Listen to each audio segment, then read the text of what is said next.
पहला ज्ञान बिंदु है बाप जो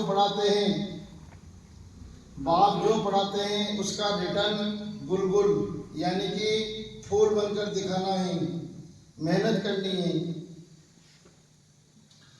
बाप जो पढ़ाते हैं उसका रिटर्न गुलगुल फूल बनकर दिखाना है, मेहनत करनी है।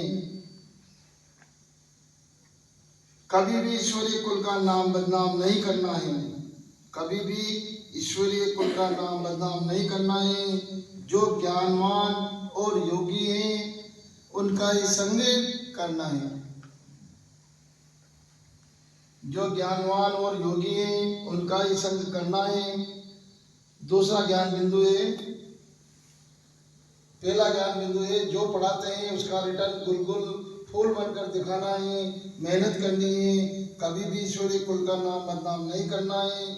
जो ज्ञानवान और योगी हैं उनका ही संग करना है। दूसरा ज्ञान बिंदु है मैं पन का त्याग कर निरंकारी बन रूहानी सेवा करनी। मैं पन का त्याग कर निरंकारी बन रूहानी सेवा करनी है। मैं पन का त्याग कर कभी ये नहीं करना है मैंने किया, मैंने वो किया, मैंने वो बताया, मैंने वो फलाना किया, नहीं, सब बाबा ने। मैं पन का त्याग कर निरंकारी बन रूहानी सेवा करनी है। इसे अपना फर्ज समझना है और अहंकार में नहीं आना है। अहंकार तो रावण जैसे का भी नहीं रहा, क्योंकि उसको अहंकार का अहंकार था। उसने बहुत कुछ सोच रखा था, ट्रेन सोने की, आकाश तक सोने की सीढ़ियां लगा दूंगा, उसके पास सोने की लंका थी, फिर भी देखो अहंकार तो अहंकार ही होता है। मैं पन का त्याग कर निरंकारी बन रूहानी सेवा करनी है। इसे अपना फर्ज समझना है, अहंकार में नहीं आना है। और आज का वरदान है व्यर्थ को भी शुभ भाव और श्रेष्ठ भावना द्वारा परिवर्तन करने वाले सच्चे मर्जीवा भव। व्यर्थ को भी शुभ भाव श्रेष्ठ भावना द्वारा परिवर्तन करने वाले सच्चे मर्जीवा भव है।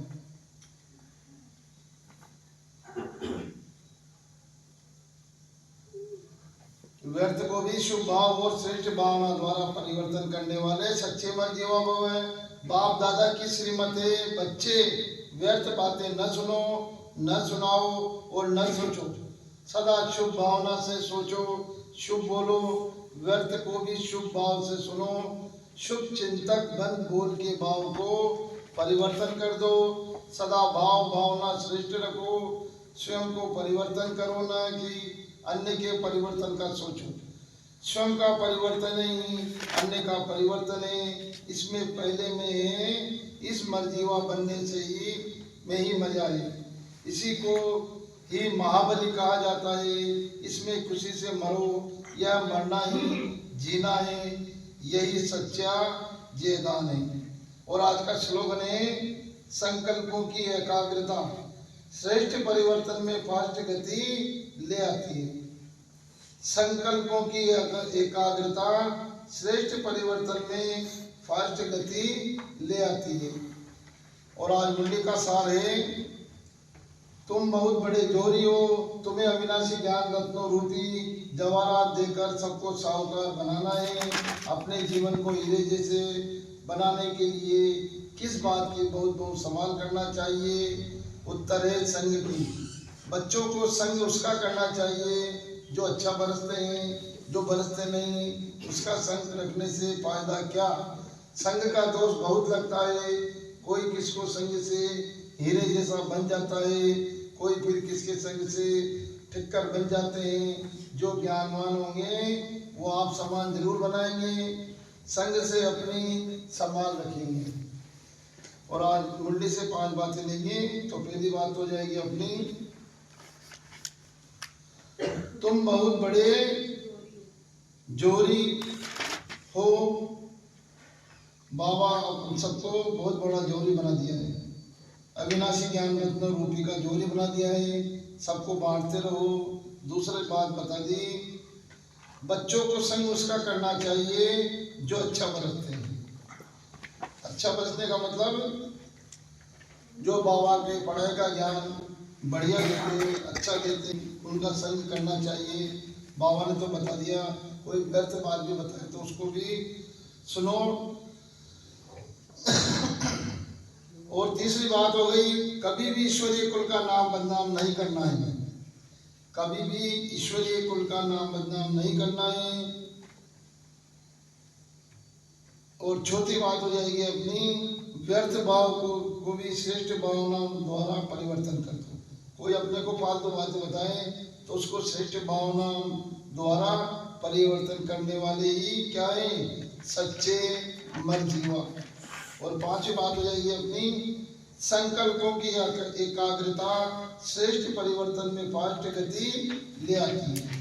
तो अपनी पहली बात तो हो गई, बाबा ने हम सबको जोरी बना दिया है। जो बाबा की अविनाशी ज्ञान रखते हैं यह सबको बांटते रहना है, सबको बांटते रहो। कभी आप के पास जो ज्ञान रखते हैं वो खत्म नहीं होंगे। दूसरी बात बता दें, बच्चों को संग उनका करना चाहिए जो अच्छा बरतते हैं। तीसरी बात हो गई, कभी भी ईश्वरीय कुल का नाम बदनाम नहीं करना है। जो ज्ञानवान योगी होंगे उनका ही संग करना है। और चौथी बात हो गई वरदान में, व्यर्थ को शुभ भाव श्रेष्ठ भावना द्वारा परिवर्तन करने वाले ही सच्चे मर्जीवाए। और पांचवी बात हो गई, संकल्पों की एकाग्रता श्रेष्ठ परिवर्तन में फास्ट गति ले आती है। संकल्पों की एकाग्रता, कोई संकल्प करो करके छोड़ दो मगर मन में पक्का निश्चय हो, वो श्रेष्ठ परिवर्तन में फास्ट गति ले आती है। और आज है बुधवार, बुधवार का सोमवार है। मैं सुख स्वरूप आत्मा हूँ और बाबा से संबंध, बाबा परम सदगुरु और मैं उनका शिष्य।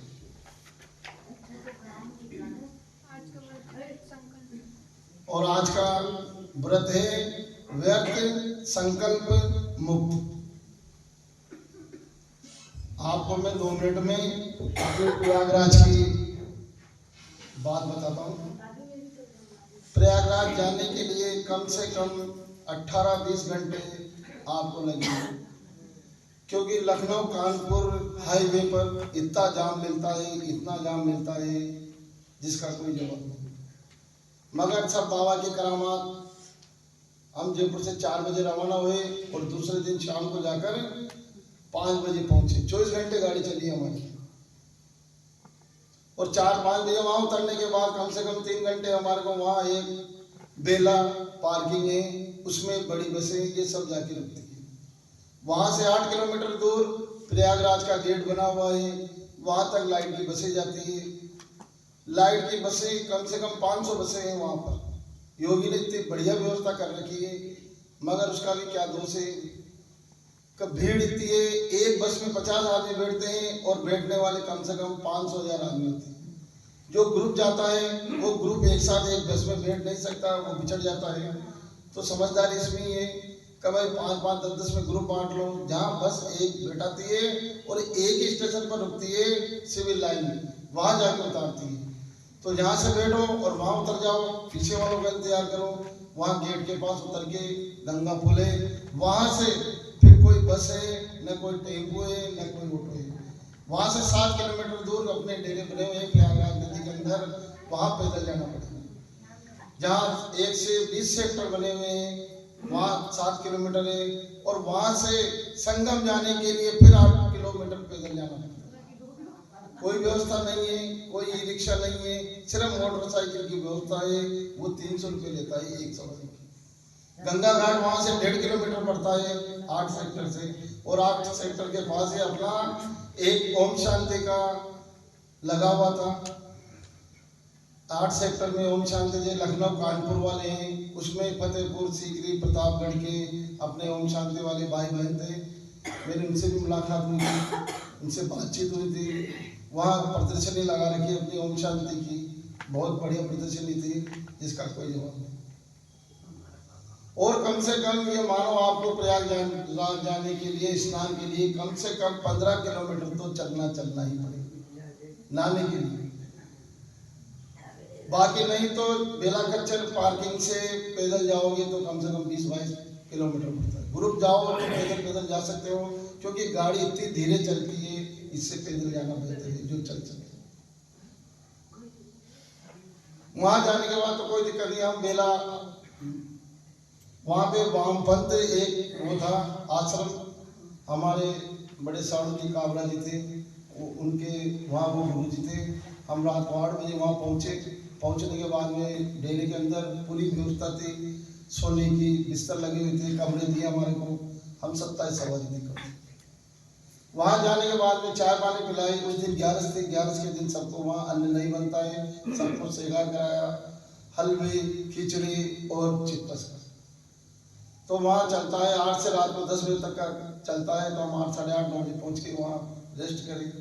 सवेरे 3 बजे उठकर कई भाई लोग तो हमारे से 3 बजे संगम पर चले गए, और संगम पर जाकर स्नान करके वापस आ गए। 6 बजे चाय पानी पी, 5 बजे चाय मिल जाती है, 6 बजे चाय वाय पी के फिर वापस गंगा स्नान के लिए गए। गंगा स्नान 7 से 8 बजे तक वहाँ गंगा स्नान किया, वहाँ पूजा की, गाय पूजा कराई, दीप पूजा, और जो लेके गए थे दान पुण्य की चीजें सब वहाँ कर। मैंने वहाँ वीडियो कॉल जोड़ा, कम से कम प्रकाश भाई को 3-4 बार जोड़ा था, ज्योति को भी जोड़ा था, मगर इनके नेट ये भी व्हाट्सएप पे नहीं थी। प्रकाश भाई का भी नहीं जुड़ा। बाकी और सब तो वहाँ के दर्शन कराए, नहाते हुए गए गंगा जी के सबके।